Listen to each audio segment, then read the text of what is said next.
지난 시간 국어 거꾸로 교실 수업 동영상을 잘 봐주고 와서 고맙습니다. 이번 시간에는 사회와 관련된 거꾸로 교실 수업 동영상을 시작합니다. 우리가 배우고 있는 단원이 경제라는 단원이죠. 이 경제 중에 우리가 세 번째 수단원까지 끝이 났고, 이번에는 네 번째 수단원인 세계 속의 우리 경제, 저번에 얘기한 것처럼 다른 나라와의 우리 무역, 거래 이런 거에 대해서 한번 알아보려고 합니다. 그래서 이번 시간 첫 번째 시간으로 무역의 뜻과 무역의 필요성에 대해서 알아보겠습니다. 교과서 쪽수는 밑에 보는 바와 같습니다. 자, 이번 시간에 이제 공책으로 마인드맵 정리할 내용은 이렇게 되겠습니다. 이 내용은 클래스팅에다가 이미지 파일로 올려주겠습니다. 첫 번째로는 무역의 뜻, 그리고 두 번째로는 이러한 무역이 왜 필요한가에 대해서 이야기를 간단히 설명해 주겠습니다. 첫 번째, 무역이란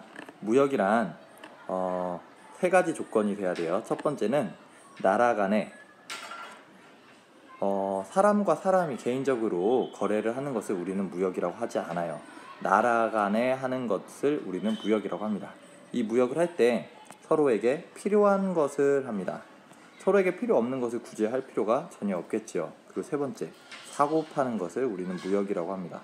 따라서 공짜로 주거나 아니면은 봉사활동 같은 거를 가서 봉사, 또 기부, 그 다음에 저번 네팔 같은 데다가 원조를 해주는 것은 무역이 아닙니다.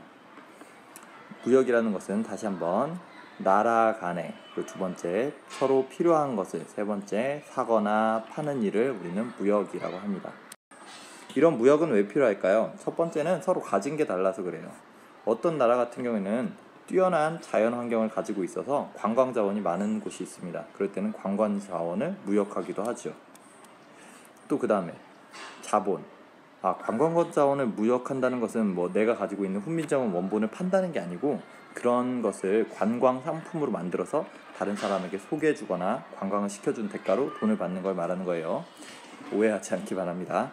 다음, 돈이 많은 나라는 다른 나라에다 투자를 함으로써 무역을 하기도 하고요. 또 그 다음에 기술, 가지고 있는 기술이 서로 다르기 때문에 무역을 하기도 합니다. 또 그 나라에서 주로 생산되는 것, 예를 들어서 필리핀에서는 바나나가 많이 생산되는 것들, 이런 것들이 우리 무역을 해야 되는 이유입니다. 다시 한번 말해서 가진 것이 다르기 때문입니다.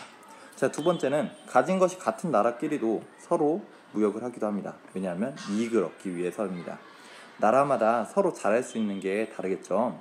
근데 내가 더 잘할 수 있는 것에만 집중할 수 있도록 우리는 무역을 하기도 합니다. 예를 들어서 우리나라에서도 마우스를 정말 잘 만들 수 있지만, 마우스를 만드는 것은 기술만 지원을 해준다면은 어떤 나라에서든 가능하다라고 합시다. 그러면은 우리가 굳이 마우스를 우리나라에서 만들 게 아니고 노동력이 많은 중국에서도 만들 수 있어요. 여러분들이 지금 집에 있다면 집에서 있는 컴퓨터 마우스를 뒤집어 보세요. 컴퓨터 마우스 밑에는 아마도 메이드 인 차이나라고, 중국 제품이라고 써져 있을 것입니다. 자, 이번 시간 무역의 뜻과 무역의 필요성에 대해서 간단히 배웠습니다. 다음 시간에 이 무역의 뜻과 필요성에 대해서 다시 한번 정리를 하고, 우리가 왜 무역이 필요한지에 대해서 한번 알아보는 활동을 간단히 해보도록 하겠습니다. 수고했습니다.